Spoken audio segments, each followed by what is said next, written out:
آداب، میں ہوں وسعت اللہ خان، میرے ساتھ ہیں زرار کھوڑو اور برلن سے ہمیں جوائن کر رہے ہیں شاہزیب جیلانی۔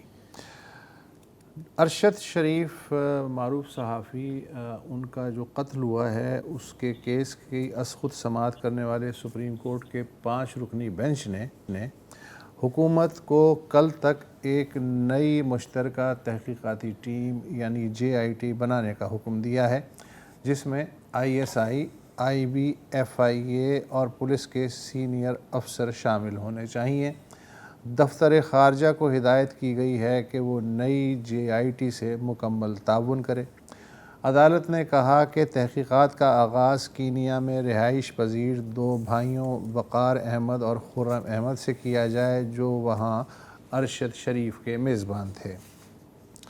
آج ہی حکومت نے عدالت میں اس حقائق جو کمیٹی کی رپورٹ پیش کر دی جو کینیا کا دورہ کرنے والی ٹیم نے مرتب کی تھی۔ اس رپورٹ پر FIA کے ڈائریکٹر اور IB کے DDG کے دستخط ہیں۔ کمرہ سماعت میں ارشد شریف کی والدہ رفعت آرا علوی بھی موجود تھیں۔ سرکاری حقائق جو ٹیم نے کینیا میں لگ بھگ 1 ہفتے قیام کے دوران وہاں کے اعلیٰ حکام، پولیس افسروں اور ارشد شریف کے 2 میزبان بھائیوں اور ان کے اہل خانہ سے گفتگو کی اور اپنے تئیں کچھ نتائج بھی اخذ کیے۔ رپورٹ 592 صفحات پہ مشتمل ہے، مگر ہم چند بنیادی کرداروں کے پاکستانی تحقیقاتی ٹیم کو دیے گئے بیانات کا خلاصہ پیش کریں گے۔ انہوں نے اپنے بیانات میں جو گفتگو کی، کمیٹی نے کہا ہے کہ اس میں کئی تضادات ہیں۔ اچھا، اس سے پہلے کہ آپ بیانات کی طرف جائیں، آج ارشد شریف کی والدہ نے ایک خط بھی لکھا ہے، ایک اپلیکیشن دی ہے چیف جسٹس صاحب کو، جس میں سابق چیف آف آرمی اسٹاف کو اور کئی فوجی افسران کو نام کا ہے کہ ان کو بھی آپ FIR میں نامزد کریں۔ ایک تو یہ ہے، اس پر کیا ہوگا یہ ایک الگ بات ہے، لیکن 1-2 اس میں پارٹس ہیں جو ڈائریکٹلی کیس کے ساتھ بھی ریلیٹ کرتے ہیں، اور بالخصوص کہ یہ ارشد شریف کینیا کیسے اور کس کے توسط سے گئے تھے، ٹھیک ہے، لیکن اس پر بعد میں آتے ہیں۔ بعد میں آتے ہیں۔ پہلے ہم جو اہم کردار ہیں حقائق جو کمیٹی کے خیال میں، ان کا تعارف کرواتے ہیں اور انہوں نے اپنے بیانات میں کیا کہا۔ وقار احمد عرف وکی رپورٹ کے مطابق مرکزی کردار ہیں۔ تعمیراتی شعبہ جو ہے کینیا کا، اس میں ان کی اچھی خاصی سرمایہ کاری ہے۔ 2 شادیاں ہیں، ان کی ایک بیوی پاکستانی نژاد شمائلہ اور ایک اٹالین نژاد مورین ہیں۔ مورین سے 4 برس پہلے وقار احمد کی شادی ہوئی تھی۔ وہ ان اپارٹمنٹس کے بھی مالک ہیں جہاں ارشد شریف کو ایک پینٹ ہاؤس میں ٹھہرایا گیا تھا۔ اس کے علاوہ وسیع و عریض زرعی اراضی میں بھی ان کی شراکت داری ہے۔ اس میں کیویمی فارم کے 2100 ایکڑ زمین بھی شامل ہے۔ اس میں ایمو ڈمپ فائرنگ رینج اور تربیتی مرکز ہے جہاں امریکی انسٹرکٹرز کینیا کی پولیس اور کمانڈوز کو تربیت دیتے ہیں۔ یہ ساری باتیں ہیں جو ہمیں پہلے پتہ ہے۔ 23 اکتوبر کو وقار احمد نے بقول کمیٹی کی رپورٹ کے جو ڈنر دیا، اس میں ارشد شریف کے علاوہ خرم احمد کے اہل خانہ اور 6 امریکی انسٹرکٹرز بھی شریک تھے۔ ڈنر کے بعد ایک انسٹرکٹر نے اجازت طلب کی۔ اس کے کچھ دیر بعد خرم احمد اور ارشد شریف بھی واپس نیروبی کی طرف روانہ ہو گئے۔ وقار احمد کا کہنا ہے کہ انہوں نے ARY کے اپنے دوست جو کہ ان کے اسکول فیلو بھی ہیں، طارق وسیع، ان کے کہنے پہ ارشد شریف کے لیے ویزے کے سفارتی خط کا بندوبست کیا۔ وہ ارشد شریف کو پہلے نہیں جانتے تھے۔ ارشد 20 اگست کو نیروبی پہنچے اور انہیں رائل گرینز اپارٹمنٹ میں ٹھہرایا گیا۔ یہ اپارٹمنٹس بھی وقار احمد کے ہیں۔ ارشد شریف نے اپنے قیام کے دوران 3 بار ایمو ڈمپ فارم کا دورہ کیا اور 3-4 دن وہاں گزارے۔ آخری بار وہ 22 اکتوبر کو خرم احمد کے ہمراہ وہاں گئے تھے۔ وقار احمد نے کینیا کی پولیس اور انٹیلیجنس ایجنسیوں سے بقول حقائق جو ٹیم کے خاصے مضبوط تعلقات استوار کر رکھے ہیں، کیونکہ وہ ملیشیا اور اسپیشل فورسز کا تربیتی کیمپ چلاتے ہیں۔ ایسے منصوبوں کے لیے خصوصی اجازت اور خصوصی تعلقات درکار ہوتے ہیں۔ واقعے کے بعد مقامی پولیس نے ارشد شریف کے چند چیزیں وقار احمد کے حوالے کی. ان میں ایک آئی فون، ایک آئی پیڈ اور 2 فلیش ڈرائیوز بھی شامل تھیں. وقار نے آئی فون اور iPad National Intelligence Service of Kenya کے ایک سینئر افسر کے حوالے کر دیا. ارشد شریف کی موت کے اگلے روز جب پاکستانی ہائی کمیشن کے ایک افسر نے ارشد شریف کے اپارٹمنٹ جا کے ان کی ذاتی اشیاء لینے کی کوشش کی تو وقار نے انٹیلیجنس ایجنسی NIS کے ایک سینئر افسر کو اطلاع دے دی، جس نے وقار کو فون پہ ہی ہدایت کی کہ پاکستانی سفارتی افسر کو کوئی شے نہ اٹھانے دے اپارٹمنٹ سے. اس دوران انٹیلیجنس ایجنسی کا ایک اسسٹنٹ ڈائریکٹر بھی وہاں پہنچ گیا. بہرحال ہائی کمیشن کے افسر نے 2 موبائل فون، ایک کمپیوٹر اور ارشد شریف کی ذاتی ڈائری تحویل میں لے لی اور پھر یہ اشیاء مہر بند پاکستانی تحقیقاتی ٹیم کے حوالے کر دی گئیں. پاکستانی تحقیقاتی ٹیم نے قبل ازیں وقار احمد سے ان کے فارم ہاؤس جا کے سوال و جواب کیے اور یہ استدعا کی کہ وہ ارشد شریف کے دبئی سے کینیا آنے کے سلسلے میں ARY کے سلمان اقبال اور طارق وسیع سے اپنی گفتگو اور واٹس ایپ ریکارڈ کی ایک نقل مہیا کر دیں. وقار احمد ابتدا میں اس پہ راضی ہو گئے، مگر وقار کی اہلیہ مورین نے کہا کہ یہ ریکارڈ وکیل کی موجودگی میں ہی دیا جائے. پاکستانی تحقیقاتی ٹیم نے اس پہ بھی آمادگی کا اظہار کیا، لیکن پھر وقار احمد نے یہ ریکارڈ دینے سے ہی سرے سے انکار کر دیا. پاکستانی ٹیم کو اپنے پچھلے بیان میں وقار نے کہا تھا کہ وہ ارشد شریف کی USB ڈرائیو کینیا کی NIS ایجنسی کے ایک اعلیٰ افسر کے حوالے کر چکے ہیں. پھر وقار نے بیان تبدیل کیا اور یہ کہا کہ دراصل یہ USB اب بھی ان کی اہلیہ شمائلہ کے پاس ہے. بہرحال ٹیم نے یہ USB باضابطہ طور سے حاصل کر لی.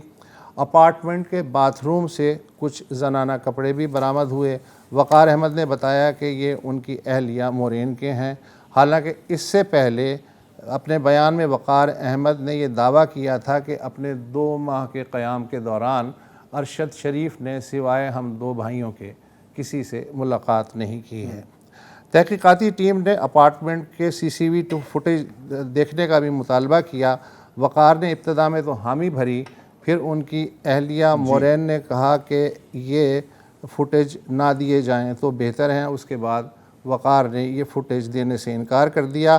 اس کے بعد تحقیقاتی ٹیم سے انہوں نے اپنا تعاون بھی ترک کر دیا اور جو ٹیم نے تحریری سوالات ان سے کچھ پوچھے تھے ان کے بیان کے حوالے سے ان کے جوابات دینے سے بھی انکار کر دیا. بڑی کھچڑی بنی ہوئی ہے یہاں پہ اور یہ بڑی کافی انٹرسٹنگ باتیں ہیں کہ کون کس کے دباؤ میں ہے، کیونکہ یہ بھی رپورٹ میں کہا جا رہا ہے کہ جی خرم جو ہے ہاں وہ حالانکہ وقار کے چھوٹے بھائی ہیں، وہ ٹوٹلی وقار کے کنٹرول میں ہے، وہ کانفیڈنٹ بالکل نہیں ہے. وقار کے بارے میں کہا رہا ہے کہ وہ مورین کے بالکل دباؤ میں ہے. اور بھی بہت تضادات ہیں. شاہ زیب، میں آپ کی طرف جانا چاہوں گا، آپ نے بھی رپورٹ پڑھی ہے یا کم از کم کچھ حصے ہیں، تو آپ کی کیا اس میں فائنڈنگز ہیں؟ مجھے تو کافی تضادات لگ رہے ہیں مختلف بیانات میں اور حقائق کے بیچ. بالکل جی بالکل ایسا ہی ہے. اور جیسے بھی وسط نے بھی بتایا کہ یہ جو خرم اور وقار ہیں، ان کے نہ صرف وہاں پہ انٹیلیجنس ایجنسیز کے ساتھ تانے بانے ہیں، بلکہ وہاں کی جو پولیس اور پوسٹ مارٹم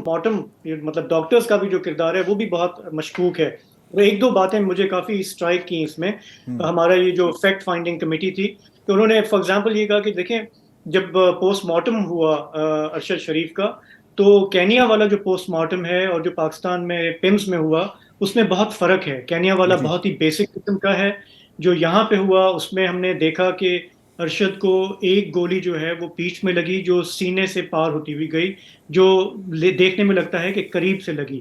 لیکن جب ان کی گاڑی کا معائنہ کیا ہے ہماری ٹیم نے، تو جس سیٹ پہ وہ بیٹھے تھے اس میں کوئی سوراخ نہیں ہے، جس سے یہ ذہن میں آتا ہے کہ ان کو قریب سے مارا گیا اور چلتی گاڑی سے یہ فائر نہیں ہوا تھا. اسی طرح ہماری جو پوسٹ مارٹم رپورٹ ہے اس میں ان کے بائیں ہاتھ کے 4 فنگر نیلز یعنی ناخن جو ہیں وہ مسنگ ہیں. جب ہماری ٹیم نے کینیا والوں سے یہ پوچھا کہ کیا ہوا، تو پہلے انہوں نے کہا ہم نے لیے تھے سیمپل کے لیے. جب ان سے پوچھا کہ کتنے لیے تھے تو انہوں نے جواب نہیں دیا. اور انہوں نے اپنی پوری کوشش کی کہ ان سے بات کریں، لیکن کینیا میں جو پوسٹ مارٹم ہوا تھا انہوں نے تعاون نہیں کیا.